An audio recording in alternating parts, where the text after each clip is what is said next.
अस्सलाम वालेकुम जी, मैं हूं नजमुल हसन बाजवा। आपको हमारे फेसबुक पेज और यूट्यूब चैनल पर खुश आमदेद। नाज़रीन इकराम, इस वक्त सोशल मीडिया पर और इलेक्ट्रॉनिक मीडिया पर एक खबर चल रही है, एक नाम के साथ खबर चल रही है कि मकसूद चपड़ासी इंतकाल कर गए हैं। और इसके बाद बहुत ज्यादा जो है ना उसके ऊपर ट्रांसमिशन भी हो रही है, इलेक्ट्रॉनिक मीडिया भी बात कर रहा है। बहुत सारे लोगों को पता होगा ये मकसूद चपड़ासी कौन है, लेकिन कुछ लोगों को अंदाजा नहीं है कि मकसूद चपड़ासी कौन है। तो आज की वीडियो में मैं मकसूद चपड़ासी के ऊपर बात करने वाला हूं। मकसूद चपड़ासी कौन है, उन्हें मारने वाला मुबैना तौर पर कौन निकला, ये पूरा मामला क्या है, मकसूद चपड़ासी शहबाज शरीफ साहब को क्यों धमकियां या शरीफ खानदान को क्यों धमकियां दे रहा था, मतलब एक मुलाजिम किस तरह से धमकियां दे सकता है।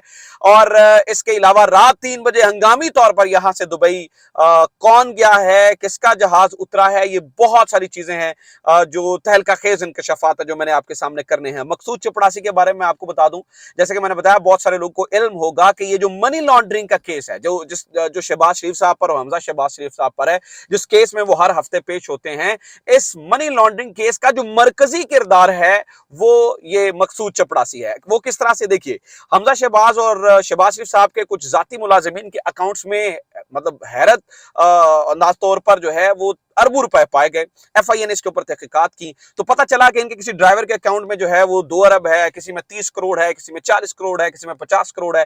जब तहकीकात की गई तो पता चला जो मकसूद चपड़ासी इनका मुलाजिम है उसके अकाउंट में 4 अरब रुपए के करीब रकम पाई गई। अब जनाबे वाला यहां से कहानी शुरू होती है। अब ये मनी लॉन्ड्रिंग केस है, इसमें वो इश्तिहारी मुलजिम थे, दुबई में रह रहे थे। जब यहाँ के तहकीकात शुरू हुई तो मकसूद चपड़ासी दुबई में चले गए थे। अब जब पता ये चला कि इनके अकाउंट्स में जनाब टीटीस के जरिए, इनके अकाउंट्स में जो है वो ट्रांजैक्शंस के जरिए अननोन जगहों से पैसे आते थे। मतलब इनकी तनख्वाह तो 20-25 हजार थी, लेकिन लाखों रुपए आ रहे थे, करोड़ों रुपए आ रहे थे, अरबों रुपए आ रहे थे। यानी कि मकसूद चपड़ासी इस पूरे केस का मरकजी किरदार था। अब वो दुबई में रह रहे थे। पिछले कुछ दिनों से ये बात हो रही थी कि यार मकसूद चपड़ासी जो है ना वो उसको लेकर बहुत सारे सवालात उठ रहे थे, बहुत सारे लोग पूछ रहे थे। इनके बारे में मैं बता दूं, अब बहुत सारे लोग ये हैरान होंगे कि मकसूद चपड़ासी जो है वो किस तरह से ब्लैकमेल कर रहे थे। तो वो इस तरह से कि इस पूरे किरदार में, यानी कि इस मनी लॉन्ड्रिंग में जहां पे शरीफ खानदान बुरी तरह से फंस सकता है, शरीफ खानदान जो है वो बुरी तरह से ट्रैप हो सकता है, अगर मकसूद चपड़ासी वादा मुआफ गवाह बन जाते। अगर मकसूद चपड़ासी जो है वो वादा मुआफ जो है वो गवाह बनकर गवाही दे देते तो जो शरीफ खानदान है उसकी धज्जियां बिखर जाती। शरीफ खानदान जो है वो जाता रहता, शरीफ खानदान के पास जो है वो रास्ता कोई ना बचता। और इतलाआत हैं कि पिछले कुछ अरसे से जनाबे वाला वो शरीफ खानदान को ब्लैकमेल भी कर रहे थे, क्योंकि वो लंबे अरसे से बाहर रह रहे थे और वो वापस आना चाहते थे। अभी भी बताया जाता है वो रमजान शुगर मिल से उनको तनख्वाह जाती थी और उनकी बीवी को हर 6 महीने के बाद टिकट मिलता था, जो कि 1 महीना जो है वो बाहर रह के वहां पर आती थी। मकसूद चपड़ासी के बारे में मैं आपको बता रहा हूं। अब आप सोचेंगे कि ठीक है, हो सकता है उन्हें जो है वो जान बहकी हो गए हों, मतलब हार्ट अटैक से फौत हो गए हों। इसमें इतनी बढ़ा चढ़ा के बात करने वाली कौन सी बात है कि मकसूद चपड़ासी को मारने वाला कौन है। देखिए, यहां पर एक चीज मैं आपके सामने रखना चाहता हूं। पिछले 48 घंटे से मकसूद चपड़ासी का खानदान इस खबर को छुपा रहा था। ये पिछले 48 घंटों से खबर निकल रही थी कि मकसूद चपड़ासी जो है उन्हें कुछ हो गया है, वो जो है ना वो उनसे राब्ता नहीं हो पा रहा है, मतलब वो उनका इंतकाल हो गया है। लेकिन उनकी जो खानदान है वो इस खबर को छुपा रहे थे और वो ये कह रहे थे नहीं वो उनसे राब्ता नहीं हो पा रहा, ये नहीं हो रहा, फुला नहीं हो रहा, ढिमका नहीं हो रहा। ये मतलब इस तरह की जो है वो बातें होती रही और मकसूद चपड़ासी से कांटेक्ट नहीं हो सका और इस बात को दबाया जाता रहा। यहां पर सवाल उठता है कि अगर उनकी जो मौत है वो नेचुरल मौत है तो उनकी मौत की खबर को छुपाया क्यों जा रहा था। ये बहुत बड़ा सवालिया निशान है। ये बहुत बड़ा सवालिया निशान है कि उनकी उनकी उनकी मौत जो है वो छुपाई क्यों जा रही थी। फिर उनको मारने वाला कौन है ये भी मैं आपके सामने रख दूं। मुबैना तौर पर शक तो इसी बात पे जा रहा है कि जिन लोगों को उससे खौफ था, अब मकसूद चपड़ासी से किन लोगों को खौफ था मैं आपके सामने जो है वो रख चुका हूं अंदाजे के मुताबिक। अच्छा, ये बड़ा हैरत अंगेज तौर पर जो है ना वो ये बात है कि जब भी इस तरह का कोई केस होता है तो उसमें जो मेन किरदार होता है वो हार्ट अटैक से जान भाग हो जाता है।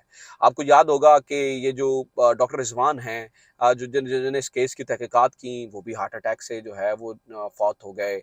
और इसके बारे में ये बड़ी हैरत अंगेज जो है वो सवाल है। तो फिर रात 3 बजे उनका साला यहां से जब गया तो वो वहां पर उनकी मैयत को वापस लेकर आने के लिए गया है। रात 3 बजे हंगामी तौर पर जब वहां से निकला तो उसके बाद खबर निकली कि मकसूद चपड़ासी अब इस दुनिया में नहीं रहे। मकसूद चपड़ासी, अब आप कहेंगे कि इस पूरे मामले में केस के ऊपर क्या, मकसूद चपड़ासी के केस पे क्या असर पड़े, मतलब शहबाज शरीफ साहब के केस पे क्या असर पड़ेगा। देखें वो जो इश्तिहारी मुलजिम होता है, ठीक है, जो प्रोक्लेम्ड जो है जो है ना मुलजिम होता है, जो भागा हुआ होता है, वो वैसे ही तफ्तीश का हिस्सा नहीं होता है और वो वैसे ही तफ्तीश में शामिल नहीं होता है। अब देखिए कि कब से ये केस चल रहा था, दिसंबर में ये चालान पेश हो चुका था, उसके फौरी बाद जो है वो आपने जो है ना वो फर्द जुर्म आयद करना होती है, लेकिन वो फर्द जुर्म इस केस के ऊपर आयद ही नहीं हो रही थी, फर्द जुर्म से ही जो है ना वो बचे जा रहे थे। अब अगर मकसूद चपड़ासी नहीं रहे हैं तो केस पे ये असर पड़ेगा कि अगर जो हुकूमत को कोई वादा मुआफ गवाह मिल जाता तो ये सारी की सारी गेम उल्टी हो जाती। अब वो वादा मुआफ गवाह नहीं मिलेगा, लिहाजा शहबाज शरीफ साहब के और हमजा शहबाज साहब के गिर्द जो केस है वो कमजोर हो जाएगा।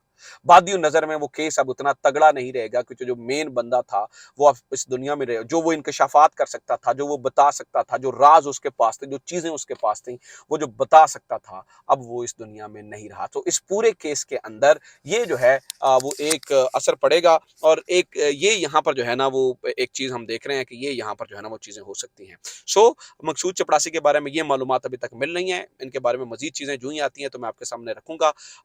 अगर आप भी इस बारे में कुछ सवाल करना चाहते हैं तो do let me know, comment section में जाएँ, कमेंट ज़रूर करें, वीडियो को ज़्यादा से ज़्यादा शेयर करें, चैनल सब्सक्राइब करें, अपना ख्याल रखें, खुदा हाफ़िज़, पाकिस्तान ज़िंदाबाद।